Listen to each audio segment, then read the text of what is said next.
दुनिया की सारी कलाएं, सारे हुनर एक तरफ और बोलने की कला एक तरफ। अगर आप बोलने की कला सीख गए तो दुनिया की हर जीत, हर कामयाबी आप हासिल कर लोगे। आप चाहे किसी भी फील्ड में क्यों ना हो, चाहे वो बिजनेस हो, जॉब हो या किसी रिलेशनशिप में हो, आपकी कम्युनिकेशन स्किल जितनी अच्छी होगी, आप लाइफ में उतना ही सक्सेसफुल रहोगे। बहुत से लोग अपनी कम्युनिकेशन स्किल को इम्प्रूव करना चाहते हैं, बोलने की कला सीखना चाहते हैं, पर उन्हें समझ नहीं आता कि शुरुआत कहाँ से करें। काफी लोगों को ये लगता है कि अगर इंग्लिश सीख ली तो बात करना भी सीख लिया। हमारे दिमाग में बहुत गलत चीजें डाली गई हैं, जैसे कि अगर आप कम्युनिकेशन स्किल सीखना चाहते हैं तो आपको इंग्लिश जरूर आनी चाहिए।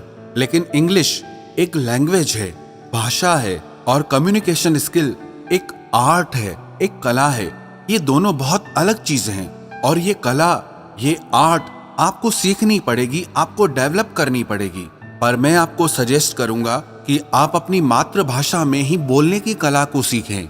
हाँ, आप इंग्लिश लैंग्वेज बोलना भी सीख सकते हैं, पर यह जरूरी नहीं कि जिसे इंग्लिश लैंग्वेज आती हो उसे बात करना भी आता हो।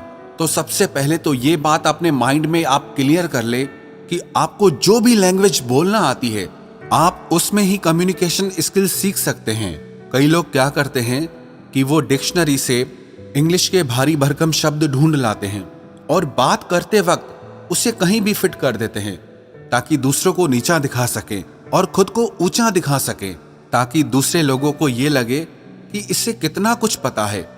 और यही आपकी गलती है। आप सबसे पहले अपनी मदर टंग में ही बोलने की कला को डेवलप करें।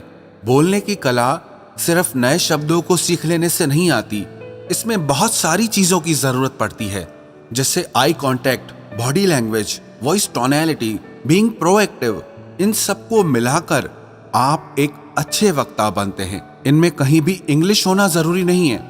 और अगर आप साथ ही साथ अपनी इंग्लिश भी इम्प्रूव करना चाहते हैं तो आप इंग्लिश में पढ़ना शुरू करें। एक डायरी बनाएं, उसमें आप इंग्लिश में लिखना शुरू करें।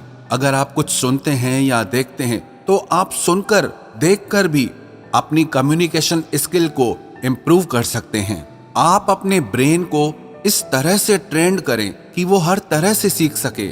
आप हर चीज का इस्तेमाल अपनी ग्रोथ के लिए, अपने इम्प्रूवमेंट के लिए कर सकते हैं। कम्युनिकेशन एक कला है। जैसे आप अपनी मसल्स को डेवलप करके स्ट्रांग बनाते हैं, वैसे ही आपको हर दिन सीख सीख कर अपनी इस कला को निखारना पड़ेगा। एक फेमस कोट है, communication works for those who work at it. अगर आप अपनी बोलने की कला पर काम करेंगे, उस पर मेहनत करेंगे, तो वो कला आपके लिए काम करेगी। अगर आप अपने बोलने की कला पर मेहनत करेंगे, तभी आपके बात करने के तरीके में अंतर आएगा, परिवर्तन आएगा। जिंदगी का एक नियम है, एक कानून है कि आप जिंदगी में जो भी कुछ पाना चाहते हैं, उसके लिए आपको कीमत तो चुकानी ही पड़ेगी। If you want something you must pay the price, nothing is free. अगर आप जिंदगी में कुछ खरीदना चाहते हैं और जितनी अच्छी उसकी क्वालिटी खरीदना चाहते हैं, तो आपको उसकी उतनी ज्यादा कीमत भी चुकानी पड़ेगी। पर जिंदगी के इम्प्रूवमेंट में पैसों से काम नहीं बनेगा। कुछ लोगों को लगता है कि मैं पैसे से सब कुछ अचीव कर लूंगा। It's not gonna happen. अगर आप एक सुंदर, स्वस्थ और फिट शरीर बनाना चाहते हैं तो आपको खुद उसके लिए वर्कआउट करना होगा। आपको खुद उसके लिए डाइट कंट्रोल करना पड़ेगा, मेहनत करनी पड़ेगी। अगर कोई और आपके लिए वर्कआउट करे, डाइट कंट्रोल करे, तो उससे आपकी बॉडी अच्छी नहीं बनने वाली। उसके लिए आपको खुद मेहनत करनी पड़ती है। और आप अपनी जिंदगी में अच्छे रोल मॉडल चुनिए, जैसे न्यूज रिपोर्टर हैं, जर्नलिस्ट हैं, अच्छे स्पीकर्स हैं, जिनके बोलने की कला अच्छी है। आप उन्हें सुनिए, उन्हें ध्यान से देखें कि कैसे वो अपनी बातों से, अपने शब्दों से सब लोगों को प्रभावित कर देते हैं। आप उस कला को सीखें कि कैसे कोई एक व्यक्ति हजारों लोगों को प्रभावित कर देता है, और मैं उस चीज को कैसे कर सकता हूं। कहते हैं कि शब्द हमारे बोलने की कला का सिर्फ 7% हिस्सा होते हैं। बॉडी लैंग्वेज बहुत इंपॉर्टेंट है।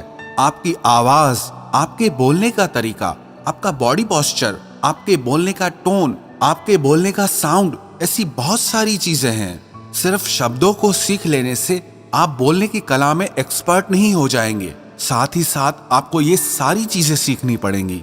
अगर आप मन में ये सोच ले कि मुझे इस कला को सीखना है क्योंकि मुझे इस कला से बहुत फायदा होने वाला है। अब उदाहरण के तौर पर आपके पास 100 आइडियाज हैं किसी काम के लिए, लेकिन अगर आप उन्हें लोगों के सामने अच्छे से प्रेजेंट करना नहीं जानते, अपनी बातों को रखना नहीं जानते, तो उन आइडियाज का कोई मतलब नहीं। और कोई दूसरा इंसान आएगा, उसे अपने आइडियाज को अच्छे से रखना आता है, अच्छे से एक्सप्रेस करना आता है, तो उसके आइडियाज सुने भी जाएंगे, माने भी जाएंगे और अप्रिशिएट भी किए जाएंगे और वो आगे निकल जाएगा। फिर आप बोलोगे इसका गुड लक अच्छा था, लेकिन बात इतनी सी है कि वो कम्युनिकेशन स्किल में अच्छा है और आप उसमें वीक हैं, इसीलिए वो आगे निकल गया। लेकिन आप भी अपनी कम्युनिकेशन स्किल को डेवलप कर सकते हैं। कोई भी इंसान पैदा होने के साथ बोलने की कला को सीख के नहीं आता है। हर किसी को इसे सीखना और समझना पड़ता है। जैसे कि आप अपनी मसल्स पे जितना ज्यादा मेहनत करेंगे वो उतना स्ट्रांग हो जाएगी, ऐसे ही आप इस पर जितनी मेहनत करेंगे उतना ही आप इसमें अच्छे होते जाएंगे। आपको जहां बात करने में डर लगता है, आप वहां जरूर बात करें। पब्लिक स्पीकिंग से, माइक पे बोलने से बहुत लोग डरते हैं। लोग रिजेक्शन से डरते हैं कि लोग मेरे बारे में क्या सोचेंगे, लोग मुझ पर हंसेंगे।